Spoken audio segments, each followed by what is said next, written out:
मोहतरम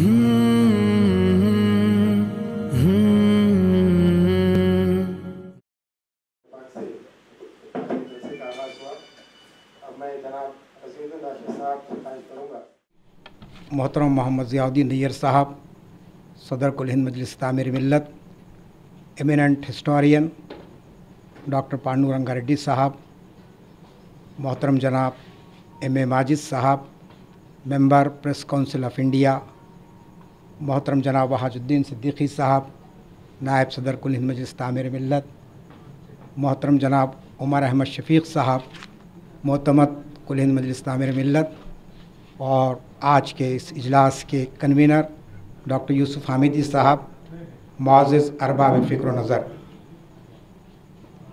मैं सबसे पहले कुल हिंद मजलिस तामीर मिल्लत के ज़िम्मेदारान को मुबारकबाद देता हूँ कि वो गुज़िश्ता 75 साल से दो उन्वानात को लेकर चल रहे हैं और ये दोनों उन्वानात उम्मत मुस्लिमा के अंदर एक नई रूह को फूंकने का काम अंजाम दे रहे हैं।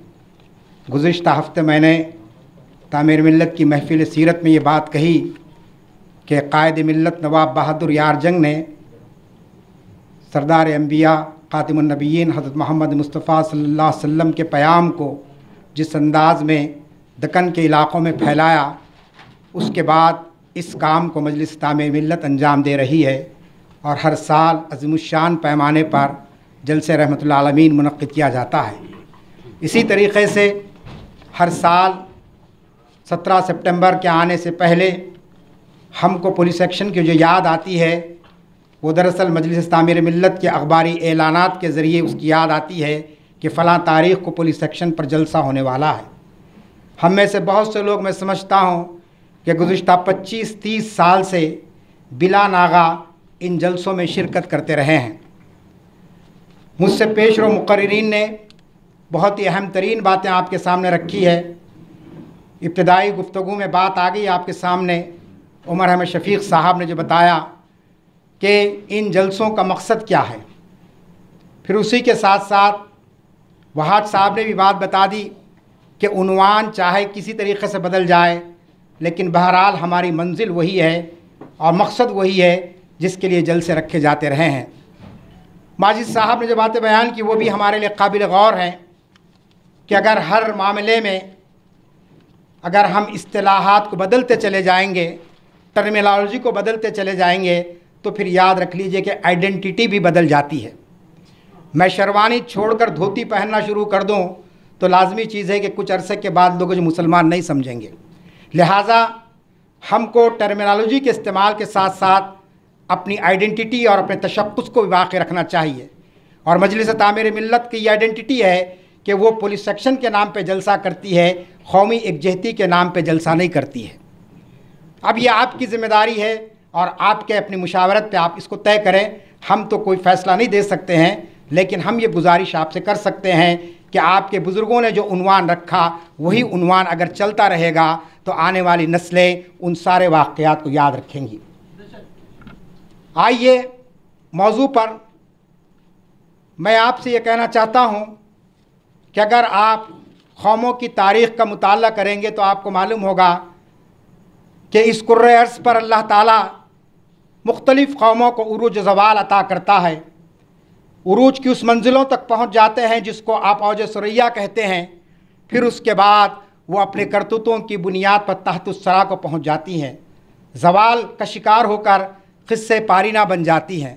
इसीलिए कुरान मजीद में कहा गया, तिलकल अय्यामु नुदाविलुहा बैनन नास, कि हम कौमों के दरमियान में दिनों को फिराते हैं। सल्तनत आसिफिया का ख़ात्मा हुआ है तो ये भी क़ानून क़ुदरत के तहत हुआ है। उस वक्त के हुक्मरानों की नाअहली और उस वक्त के हुक्मरानों की फ़राइज़ मनसबी से गफलत और उम्मत मुस्लिमा के अंदर जो बात वहाज साहब ने कही कि खुदा और रसूल से जिस किस्म से मोहब्बत और जिस तरीक़े से वाबस्तगी होना चाहिए थी, उस ना होने के नतीजे में अल्लाह ताला ने उस इक़्तिदार को उनसे छीन लिया। 900 साल की हुकूमत मुसलमानों की जो ख़त्म हुई और सल्तनत आसिफिया की 600 साल की हुकूमत के ख़त्म होने में जहाँ इंसानों का मामला है, वहाँ कुदरत का करिश्मा भी हमारे सामने आता है।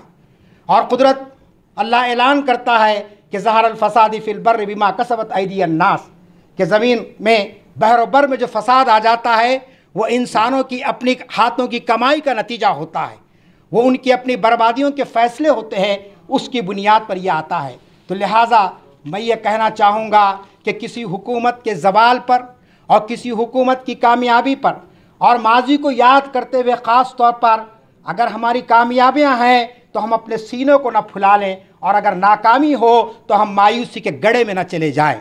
याद रख लीजिए, तारीख़ ऐसे लोगों को फरामोश कर देती है जो तारीख़ के वाक़या से सबक हासिल नहीं करते हैं।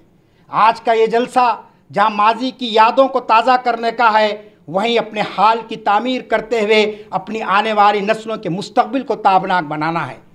मैं बहुत तफसील में नहीं जाऊँगा, लेकिन मैं माजिद साहब की बात से इत्तेफाक करूँगा कि अगर आप मुस्तक़बिल की तामीर करना चाहते हैं तो अपनी बुनियादों से जुड़ कर रहिए। आप सहारों पर बैसाखियों पर चलेंगे तो कभी आप मुस्तक़बिल की तामीर नहीं कर सकते हैं। सल्तनत आसिफिया का जो ज़वाल हुआ, आप जानते हैं कि उसका तज़किरा बार बार आ चुका है, मैं रिपीट नहीं करना चाहता हूँ कि आज मरकज़ी हुकूमत आज़ादी के 75 साल के बाद हैदराबाद में उसकी आज़ादी का जश्न मना रही है। मुल्क के वज़ीर दाखिला कल तशरीफ़ ला रहे हैं और यहाँ पर 1 साल की आज़ादी की तक़रीब मनाई जा रही है। सवाल ये है कि अगर निज़ाम ऑफ हैदराबाद का ज़वाल हुआ, इसी तरीक़े से तकरीबन 600 देसी रियासतों का इंज़माम अमल में आया हिंदुस्तान के साथ, तो क्या हर रियासत में जाकर हमारे वज़ीर दाखिला यौम आज़ादी की तक़रीब मनाएंगे? ये सबसे बड़ा सवाल है। अगर आप ये मनाते रहेंगे तो फिर आपको साल के 365 दिन बस नहीं होंगे, क्योंकि 500 से ज़ायद देसी रियासतें हिंदुस्तान में जम हुई हैं। तो यहाँ ये सवाल पैदा होता है कि मुसलमानों के ज़ख्मों को हरा करने के लिए उन वाक़यात को जिसको हम अपने जहनों से निकालना देना चाहते हैं, उसको फिर से आप ताज़ा करना चाहते हैं। मेरे सामने एक शख्सियत बैठी भी है, क़मरुद्दीन जाकिर साहब की। आप ज़रा उठिए। ये 40 दिन के थे, इनके माँ बाप ने इन्हें ले जाकर जंगल में पोटली में लपेट कर फेंक दिया था पुलिस एक्शन के वक्त, और कहा कि अल्लाह अगर इनको ज़िंदगी देगा तो देगा, वरना ये हिंदुस्तानी फ़ौज के हाथ हलाक कर दिए जाएंगे। मैं इनके वतन को गया, मैंने देखा कि एक नदी उन्होंने बताई, लोगों ने वहाँ की कहा कि मुजाहिद साहब ये वो नदी है जो इंसानी लाशों से भर गई थी। ये वो बौलियाँ हैं जहाँ ख़वातीन ने अपनी इज्जत को बचाने के लिए अपने आप को बौलियों में कूद कर अपनी जानें दे दी। क्या ये सब को बर्दाश्त करते हुए फिर हम जश्न की बात करें, फिर हम आज़ादी की बात करें? आज कहा जा रहा है कि यौम इंज़माम मनाइए, यौम आज़ादी मनाइए, यौम नजात बनाइए, लेकिन हम ये कहना चाहते हैं कि तारीख़ को झुटलाया नहीं जा सकता है। सुंदरलाल रिपोर्ट को आप पढ़ लीजिए। पंडित जवाहरलाल नेहरू ने भेजा उस कमेटी को, कहा कि जाइए आप तहक़ीक़ कीजिए, और उस रिपोर्ट के अंदर जो बातें बयान की गई है उससे मैं नहीं, पांडुरंगारेड्डी साहब नहीं, बल्कि बीजेपी लोगों वालों को भी ये नहीं कहना पड़ेगा कि वाकई जुल्म और सितम की एक लंबी दास्तान है पुलिस सेक्शन। दरअसल तो अज़ीज़ान गिरामी, 17 सितंबर को जो कुछ हुआ वो दरअसल क्या था? एक खुद मुख्तार, एक आज़ाद, एक खुशहाल और एक मजहबी रवादारी की अमीन ममलकत का खात्मा अमल में आया है। आप बताइए, मीर उस्मानी खान से बढ़कर कौन कौमी यकजहती का अलमबरदार हो सकता है कि जिसने अपने ख़जाने से बनारस के मठों के लिए अपनी इमदाद जारी की है। बनारस हिंदू यूनिवर्सिटी के लिए उन्होंने ग्रांट जारी की है। चाइना ने जब हमला किया हिंदुस्तान पर तो आप जानते कितने टन सोना उन्होंने हिंदुस्तान की फ़ौज को, हिंदुस्तान की हुकूमत के हवाले किया। तो इससे बढ़कर इंसानियत दोस्त और इससे बढ़कर लोगों की जान और माल का तहफ़्फ़ुज़ करने वाला कौन हो सकता है? मजहबी रवादारी के ताल्लुक़ से आप जानते हैं कि किस किस्म की मजहबी रवादारी थी। उस्मान अली खां का एक फरमान मुझे याद आता है, उन्होंने उस फरमान में लिखा कि बहैसियत सरबराह के मेरा मजहब की एक दूसरी हैसियत है, एक दूसरा उसूल है, और वो दूसरा उसूल है सुलह कुल का। सुलह कुल के माने क्या? कि सबको लेकर चलने का। मेरी ममलकत के अंदर चूँकि 85% गैर मुस्लिम रहते हैं और 15% या 14% मुसलमान रहते हैं, मैं सिर्फ 15-14% का हुक्मरान नहीं हूँ, बल्कि 100% यहाँ की आबादी का हुक्मरान हूँ। लिहाजा मैं सुलह कुल पर चलूँगा। और आप जानते हैं, ये खुद सोचने की बात है कि मुसलमान 15-14% और गैर आबादी 85%, अगर ज़ोर ज़बरदस्ती की जाती, अगर जुल्म सितम किया जाता, तो क्या यहाँ पर इतने सदियों तक मुसलमानों की हुकूमत बाकी रह सकती थी? कोई हुकूमत नहीं रह सकती है जुल्म की बुनियाद पर, बर्बरियत की बुनियाद पर। लेकिन आप जानते हैं कि ममलकत आसिफिया ने लोगों के साथ इंसाफ किया, उनके हुकूक की हिफाजत की, उनके लिए वो रास्ते फराहम किए जिसके ज़रिए से वो तरक्की कर सकते हैं। आप जानते हैं कि हुकूमत के ऐवानों में जो लोग उस वक्त मौजूद थे उनमें अक्सरियत गैर मुस्लिमों की थी। उनके जो वज़ीर आज़म थे वो खुद गैर मुस्लिम थे, उनके जो वज़ीर ख़जाना थे और दूसरे जो वज़रा थे आप जानते हैं कि उनका ताल्लुक़ मुसलमानों से नहीं था। तो इस तरीक़े से हमको ये बात दुनिया के सामने लाने की ज़रूरत है कि मीर उस्मान अली ख़ान की हुकूमत कोई इस्लामी हुकूमत नहीं थी कि जहाँ पर खाज़ुल ख़ज़ात भी है और जहाँ पर जो है ना सारे मुसलमानों को ओहदे दे दिए गए, बल्कि उन्होंने यहाँ के जितने पढ़े लिखे लोग थे और जितने समझदार लोग थे और जो इंसानियत दोस्त थे उन सब को लेकर उन्होंने यहाँ पर हुकूमत की। और फिर उसी तरीके से आप जानते हैं उनका जो एडमिनिस्ट्रेशन था वो गैर मामूली किस्म का एडमिनिस्ट्रेशन था कि कभी कोई फसाद आप नहीं देखते हैं वहाँ पर, कभी कोई जो है फ़िरक़ावाराना मुनाफरत का माहौल आप नहीं देखते हैं। आज आप हिंदुस्तान आज़ाद होकर 75 साल हुए हैं, इन 75 सालों के अंदर आपने हिंदुस्तान की क्या दुर्गत बना दी है, किस मुकाम पर लाकर आपने खड़े कर दिया है। आप जानते हैं कि निज़ाम के दौर में ममलकत आसिफिया दुनिया की सबसे मालदार तरीन ममलकत कहलाती थी। निज़ाम ऑफ हैदराबाद सब दुनिया के सबसे बड़े दौलतमंद इंसान थे, लेकिन इसके बावजूद उन्होंने जिस सादगी की ज़िंदगी बसर की, किस तरीक़े से उन्होंने एक मिसाल दुनिया के सामने पेश की कि हुक्मरान को कैसे होना चाहिए। लेकिन आज 17 सितंबर आती है तो सबसे बड़ा अफसोस ये होता है कि एक ऐसा हुक्मरान जिसने पूरी आबादी को एतमाद में लेकर हुकूमत की और जिसने अपनी इंसाफ पसंदी के बेमिसाल नमूने कायम किए, आज उसको मुख्तलिफ किस्म से उसको गालियाँ दी जा रही है, मुख्तलिफ तरीके से उसको नवाजा जा रहा है। मरकजी वुज़रा से लेकर एक लोकल गली का लीडर भी आप जानते हैं कि यानी मीर उस्मान अली ख़ान के ताल्लुक़ से गैर गलत किस्म की बातें कर रहा है। तो ये दरअसल ये माहौल क्यों पैदा किया जा रहा है, जैसा कि माजिद साहब ने कहा कि अब 17 सितंबर की ये तारीख एक सियासी दुकान चमकाने का ज़रिया बन गई है। हमको इन बखेड़ों में जाने की ज़रूरत नहीं है। आप देखेंगे कि आज 2022 में जो जश्न आपको नजर आ रहा है, चाहे वो टीआरएस की तरफ से हो, चाहे बीजेपी की तरफ से हो और तरफ से हो, 2025 के बाद देखिए क्या होता है। फिर तामीर मिल्लत का एक जलसा बाकी रहेगा और कोई नहीं करेगा। क्यों? इसलिए कि ये सियासी गिमिक्स हैं। इस सियासी गिमिक्स को आपको समझने की जरूरत है। कोई ये मत समझिए कि आपका दोस्त बनकर कौमी यकजहती के नाम पर यह कहने आ जा रहा है कि भाई वाकई जो है ना बड़ी बेहतरीन हुकूमत थी और वही हुकूमत हम फिर लाने की कोशिश करेंगे। कहना है तो कहिए। गांधी जी ने कहा था आज़ादी के बाद कि अगर आप एक वेलफेयर स्टेट कायम करना चाहते हैं, हिंदुस्तान को एक राम राज्य कायम करना चाहते हैं, तो follow the footprints of Abu Bakr and Umar. ये गांधी जी ने कहा बाज़ाब्ता, हरिजन नामी किताब में उनकी लिखी हुई गुफ्तगू।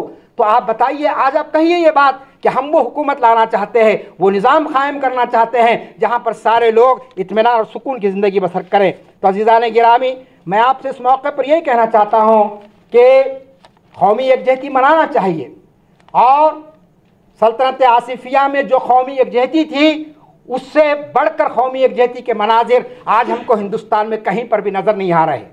हम चाहते हैं इन जलसों के ज़रिए मुस्लिम हुक्मरानों ने अमली तौर पर कौमी यकजहती का जो मुजाहरा किया उसको पेश किया जाए, लोगों को बताया जाए कि कौमी यकजहती क्या होती है, कौमी यकजहती का मफहूम क्या होता है। फिर उसी तरीके से आप जानते हैं कि ये जो ममलकत आसिफिया का वाक़या हुआ, जैसा कि मैंने आपके सामने कहा कि हमको माजी के वाक़यात को दोहराते हुए ज़ख्मों को कुरेदना नहीं है। हम उन यादों को याद करके हम अपने आप को मज़ीद मायूसी का शिकार न कर लें, क्योंकि मायूसी इस्लाम में कुफ्र है। और आप जानते हैं कि मैंने कुरान की आयत आपके सामने पढ़ दी कि अल्लाह ताला की ये हिकमत है, उसकी मशीयत है कि वो दिनों को फेरता है कौमों के दरमियान में। आज हमको आगे का सबक लेना चाहिए। पुलिस सेक्शन के ज़रिए जो सबक हमको मिलता है, पहली बात जैसा कि मैंने कहा, उस वक्त की मरकज़ी हुकूमत की नीयत। स्टैंड स्टिल एग्रीमेंट आप पढ़िए। स्टैंड स्टिल एग्रीमेंट में ये बात कही दी गई थी कि आपसी बातचीत के ज़रिए मसले को हल कर लिया जाएगा। इंतज़ार नहीं किया गया। अक़वाम मुत्तहिदा में हमारा डेलीगेशन गया हुआ था मोइन नवाज़ जंग की सदारत में, उसमें गैर मुस्लिम भी थे, लेकिन वहाँ पर पहुँच नहीं सका। तो ये सारे तारीख़ी वाक़यात है जिससे आज की नस्ल वाकिफ़ नहीं है। मैं उन वाक़यात में जाना नहीं चाहता हूँ, सिर्फ़ आपसे ये कहना चाहता हूँ कि माजी के इन वाक़यात के ज़रिए हमको मौजूदा हालात के अंदर क्या करना है उसे सबक लेना चाहिए। सबसे पहला सबक ये मिलता है कि अगर अल्लाह ने इख्तियार आपको दिया है, हुकूमत आपको दी है, या कोई भी इख्तियार आपको दिया है, तो आप उस जिम्मेदारी को महसूस कीजिए और उस मनसब पर जो आप फायज हैं उस मनसब के मुताबिक आप अपने काम अंजाम दीजिए। जिसको भी इख्तियार मिला है, जो भी जो है ना जिम्मेदार हैं, जमातों के हो या किसी इदारों के हो, वो ये बात तय करें कि वाकई जो कमज़ोरियाँ आ जाती हैं और उससे जो जवाल आता है उसको दूर करने का ज़रिया ये है कि हम अपने आप को पहचानें। और फिर उसी तरीके से आप जानते हैं कि अपने अंदर दूरंदेशी, बसीरत और बसारत ये बहुत ज़रूरी है। पुलिस सेक्शन का एक रुख ये भी है, माजिद साहब ने यकीनन कासिम रज़वी साहब के ताल्लुक़ से बातें की है और मैं जानता हूँ हम किसी की नीयत पर शक नहीं कर सकते हैं, हम किसी के यानी बयानात पर कुछ नहीं कर सकते, लेकिन मैं खलीलुल्लाह हुसैनी साहब के अल्फाज को यहाँ दोहरा रहा हूँ कासिम रज़वी साहब के ताल्लुक़ से। कासिम रज़वी साहब के ताल्लुक़ से सैयद खलीलुल्लाह हुसैनी साहब ने जगह पे लिखा है कि कासिम रज़वी साहब जरी ज़रूर थे, यानी बहादुर थे, बेबाक थे, निडर थे, लेकिन जोश आज़ादी में वो होश से बहुत दूर हो गए थे। जो इंसानों को अपनी कमज़ोरियों पर नज़र डालने पर मदद देता है, इंसान अगर होश से चले तो उसको अपनी कमज़ोरियाँ नज़र आ जाती हैं। हालात कुछ थे होंगे, मैं कोई तबसरा नहीं कर रहा हूँ कासिम रज़वी साहब की क़ियादत पर, यकीनन उस वक्त उनके लिए वो ज़रूरी चीज़ होगी, क्योंकि मैं भी नहीं पैदा हुआ था, आप भी नहीं पैदा हुए थे, बहुत से लोग, लिहाजा जो गुजरे हुए लोग हैं हम उनके ताल्लुक़ से कोई ज़्यादा लबकुशाई करना कम अज़ कम मैं अपने लिए मुनासिब नहीं समझता हूँ। इसीलिए मैंने खलीलुल्लाह हुसैनी साहब के अल्फाज को यहाँ पर दोहराया है।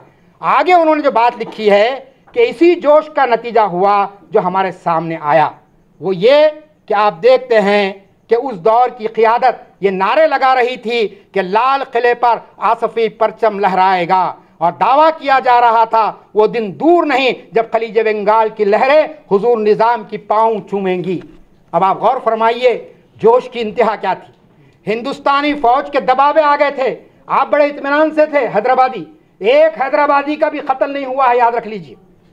जो कुछ कत्लेआम हुआ वो हमारे सरहदी इलाकों में हुआ, उस्मानाबाद, लातूर, बीदर, गुलबर्गा, इसी तरीके से इधर आपके नलगुंडा वगैरह वगैरह। हैदराबाद का मुसलमान बिल्कुल महफूज था, बल्कि बाज़ वाक़यात ये आते हैं कि हैदराबाद के नवाब पुलिस सेक्शन से 2-4 दिन पहले भी तीतर बटेर खेल रहे थे, इत्मीनान की ज़िंदगी बसर कर रहे थे। लिहाजा मैं और आप उस कर्ब को, उस सितम को महसूस नहीं कर सकते हैं जो पुलिस सेक्शन की शक्ल में हमारे इन सरहदी इलाकों के लोगों ने देखा, और उसको उन्होंने खुद अंगेज भी किया है। मैंने आपके सामने मिसाल रख दी कि पूरा का पूरा गांव कत्ल हो गया, वहाँ का कोई नहीं बचा। ऐसे कई इलाके हैं। खान लतीफ़ खान साहब की तकरीर आपको याद होगी, सुकूत हैदराबाद की जो किताब की रस्म इजरा हो रही थी उर्दू घर में, और उर्दू घर भर कर बाहर निकल गई थी पब्लिक, रोड जाम हो चुकी थी। खान लतीफ़ खान से कहा कि जब पुलिस सेक्शन हुआ तो मैं सूर्यापेट से रात के अंधेरे में मुख्तलिफ रास्तों को तय करते हुए हैदराबाद आया। 1 हफ्ते से ज़्यादा का वक्त मुझे गुजर गया और हालत हमारी ये हो चुकी थी कि कई कई दिन तक हमको खाना नहीं मिलता था। लेकिन वही खान लतीफ़ खान पुलिस सेक्शन से सबक लिए। मैं इसलिए कहना चाह रहा हूँ कि मरहूम हो चुके हैं, जिंदा रहते कोई तारीफ़ करते लोग कहेंगे कि साहब आपके अखबार में फ़ोटो आने के लिए आप उनकी तारीफ़ कर रहे होंगे। उन्होंने क्या मेहनत की, कैसी मेहनत की आपके सामने है। मैं तारीफ़ यानी बहुत से लोगों की मिसालें हैं। तो हमको किसी वाक़े से सबक लेते हुए एक नया अज़्म हमारे अंदर पैदा करने की ज़रूरत है, हमारी नौजवानों को सिखाने की ज़रूरत है। आप याद रख लीजिए 1947 को एक पुलिस सेक्शन हो गया, लेकिन आज हर साल एक पुलिस सेक्शन हो रहा है, हर साल। आप देखिए मॉब लिंचिंग में कितने नौजवान हमारे चले गए। आज तिहाड़ जेल के अंदर पढ़े लिखे लोग, नौजवान, उमर खालिद से लेकर आप सिद्दीक कुपन तक कितने नौजवान हैं जो आज जेलों में सड़ रहे हैं। कितनी खवातीन हैं जो हामिला थी और उनको उनकी इस्मत रेजियाँ की गई, उनका कत्लेआम हुआ और उसके बाद उनके मुजरिमों को छोड़ दिया गया। ये वाक़यात क्या पुलिस सेक्शन से कम है? उससे ज़्यादा ख़तरनाक है। तो अज़ीज़ान गिरामी, हमारी ज़िम्मेदारी है कि हम ज़िम्मेदारियों को समझें और महसूस करें और अपनी तहज़ीब व तमद्दुन और अपनी शरीयत और अपने यानी शार इस्लाम को बचाने की कोशिश करें। चूँकि हम सब पांडुरंगा रेड्डी साहब को सुनना चाहते हैं, मैं भी कोई ज़्यादा आपका वक्त लेना नहीं चाहता हूँ। बस एक बात यहाँ कहना चाहता हूँ कि उसी दौरान में आप देखते हैं कि मौलाना सैयद अबुल आला मौदूदी साहब ने एक ख़त लिखा था उलमा को। मुझे मालूम हुआ कि आज असदुद्दीन ओवैसी साहब ने उस ख़त का हवाला दिया अपने खिताब में भी। मैं सुना तो नहीं हूँ उनकी तकरीर, लेकिन कुछ लोगों ने मुझे बताया है। तो आप जानते हैं वो ख़त क्या था, उसकी तफसील में तो मैं नहीं जा रहा हूँ। उस ख़त के अंदर जो उन्होंने लिखा था, 25 दिसंबर 1947 को ये ख़त हैदराबाद आया। हैदराबाद के बड़े बड़े उलमा और कायदीन तक ये ख़त पहुँचाया गया। मोहम्मद यूनुस साहब उस वक्त यहाँ जमात के ज़िम्मेदार थे, जो बाद में मजलिस तामीर मिल्लत ज्वाइन किए और उनके दरस कुरान होते रहे ज़मानत तक नारायणगुड़े में, वहाँ आपकी मदीना मिशन में। तो यूनुस साहब के ज़रिए यह ख़त यहाँ के बड़े बड़े उलमा, मशाइखीन, सबको यह ख़त पहुँचाया गया और सब ने इस ख़त को पढ़ा। लेकिन हालात कुछ ऐसे बदल से चले गए कि उस पर कोई रद्द अमल ज़ाहिर नहीं किया। उस वक्त मौदूदी साहब ने जो अल्फाज लिखे, मैं वो बताना चाह रहा हूँ। उन्होंने ये बात लिखी उस ख़त के अंदर, ये मशवरा दिया कि वो पूरी होशमंदी के साथ अपना लाहे अमल तय करे और टकराव के बजाय मफाहमत का रास्ता इख्तियार किया जाए और चंद शराइत के साथ हैदराबाद भारत का हिस्सा बन जाए। क्यों कि हैदराबाद वस्त हिंदुस्तान में है और वो इंडियन यूनियन से अलग रहकर अपनी आज़ाद ममलिकत नहीं बना सकते हैं। तो ये उनका एक मशवरा था। वो ख़त मौजूद है सुक़ूत हैदराबाद की किताब में, उस किताब को आप पढ़िए।